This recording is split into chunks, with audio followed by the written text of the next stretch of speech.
Okay, Against All Odds 2010. Good pay-per-view in some ways, not so good pay-per-view in other ways. First of all, JB's back. That's good. Signs are pointing to Bubba the Love Sponge being done with TNA. Hallelujah, that's also good. New talent being elevated. That's good, but a lot of the usual booking problems persist. Nasty Boys, etc. That's bad. Start us off, 8-card stud tournament, the Pope and Desmond Wolfe. First thing I noticed in this match is how over the Pope is getting. I mean, he was getting Kurt Angle pops in this match. Good lord. I mean, he's got to be one of the most over guys on the roster at this point. So it's good to see TNA capitalizing on that. And, a very good, solid match. Great opener. I think I preferred this to their match last month, actually. It's just a shame it couldn't have gone longer. The only real complaint I have is Desmond Wolfe getting eliminated in the first round of the tournament. I mean, that's ridiculous. I mean, he should have gone to at least the semifinals. Matt Morgan and Hernandez. Aside from that one botched spot where Morgan was supposed to catch Hernandez but dropped him, this was a pretty decent big man match. And that vertical suplex on Morgan was really impressive. 24 seconds Hernandez had him up there. And that was insane. But here's something I don't understand though. Why would you make Morgan and Hernandez the tag team champions if you were going to start teasing tension between them 1 month later? Is this going to be like Morgan and Abyss where you put them together just to break them up? Why would you do this so soon? Shouldn't you at least take some time to establish them as champions first? I don't know what's going on there. Kurt Angle and Mr. Anderson. I was surprised to see Anderson go over here. I wasn't unhappy about it, just because Kurt Angle probably shouldn't be wrestling 3 matches in one night at this point, just for the sake of his health. But it was weird, man. Angle and Wolfe, the 2 best wrestlers in this tournament, get eliminated in the first round. That's just bizarre. Not a bad match, but, not the most exciting Kurt Angle match we've ever seen before. It was kind of like a WWE-style match a lot of the time. Anderson did have 3 matches that night, so I won't crap on him for not going all out here. It was solid enough, sure. It just wasn't incredible by Kurt Angle match standards.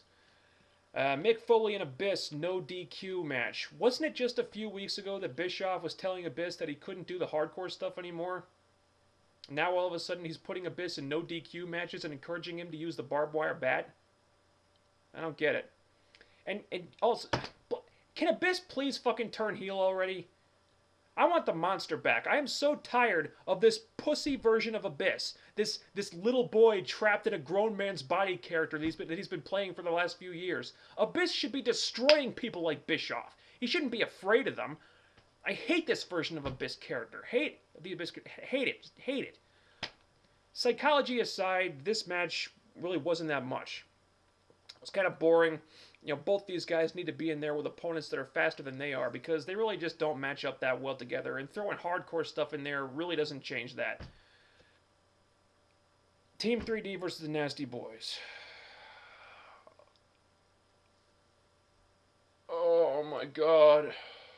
TNA, why? Why, TNA? Why did you do this to me?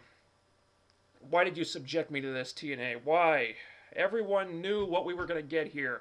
Can someone please explain to me why this was the longest match on the pay-per-view up to this point? It wasn't the longest match on the show, but it sure as hell felt like it. Slow-paced, sloppy, boring as hell, and ugly, ugly, ugly match. These fat, lazy bastards, Knobs and Sags, had to roll out of the ring every 2 minutes to slow down the pace of the match, but it was really so they could catch their breath because they were completely gassed out already because their conditioning is shit. This was better than a knockouts match. Why? Why would you put this piece of shit on the pay-per-view instead of a women's match that might have actually been decent? And then after the 10 horrifying minutes of this garbage, this dog shit, to make matters even worse, you bring out another relic of the 1980s, a 60-year-old human cartoon character, Jimmy Hart. Jimmy Hart, are you fucking serious?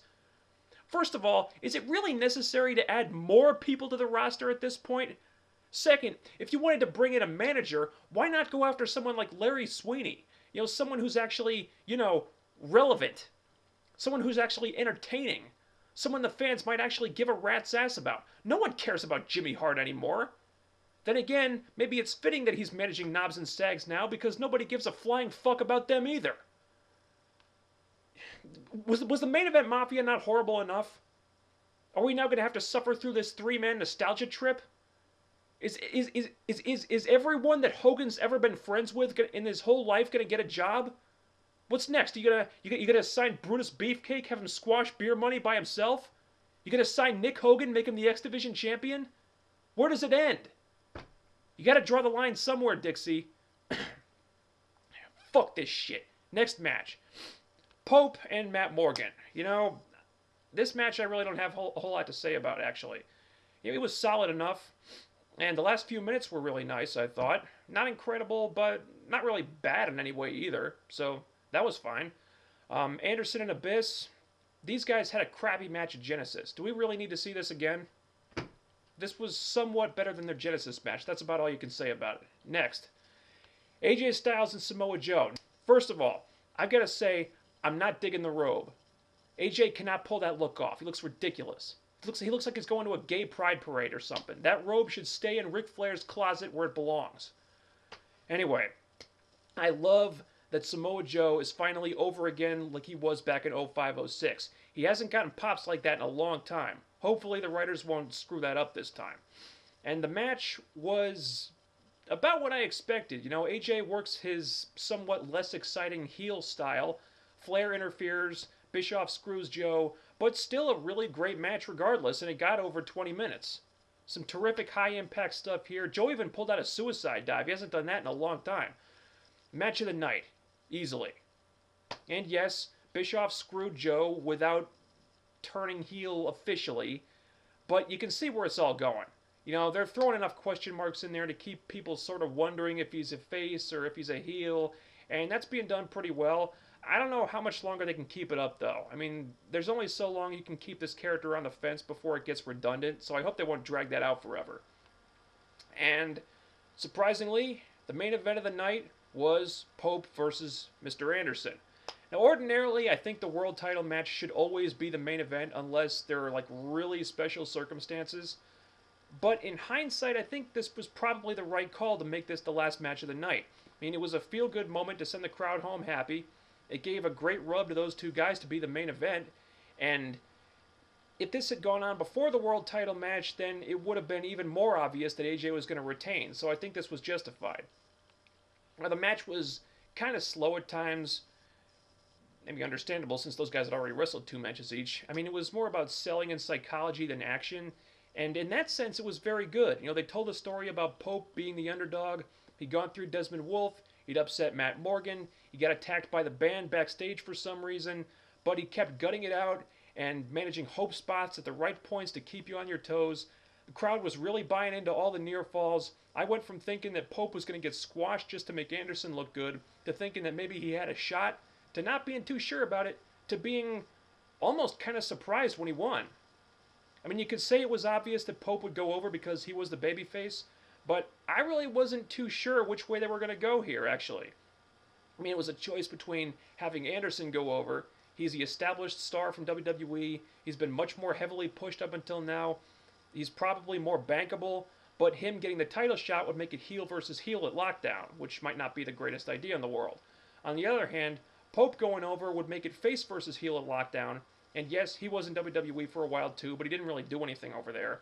Yes, he is very over, but he's an untested main eventer. And it's too soon to tell if he'll be a draw as a top star, let alone a draw in the main event of a Big Four pay-per-view like Lockdown. So they could have gone either way with this, in my opinion. Because either one was kind of risky. Now, I am a proponent of striking while the iron is hot. I've said that before, so I'm very glad they went with the Pope, especially since I thought it was pretty much a lock that Angle or Anderson were going to win this thing. So TNA's taking a chance on someone new here, and I think they did a really good job with that. Because Pope looked like a huge stud when this show was over. And when he pinned Anderson and won the tournament, that crowd exploded. That's a good sign. But is it too soon for him to be getting this big a push? Probably.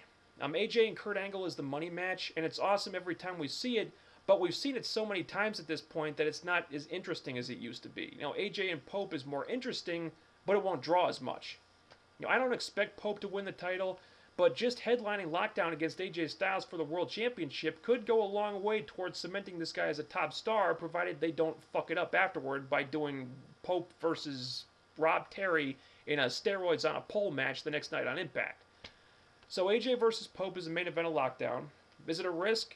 Definitely. But if it pays off in the long run, it could be a risk worth taking. So Against All Odds started strong and ended strong. The stuff in the middle was not as good, and the Nasty Boys shit was just no. Just fail. Epic fail. Get him off my TV, get him off my computer screen. The faster the better, and take Jimmy Hart with you. Send him back to WrestleLicious. I don't care. No one wants to see these guys. Get him out of TNA for God's sake. That'll be it for me. See you after Impact.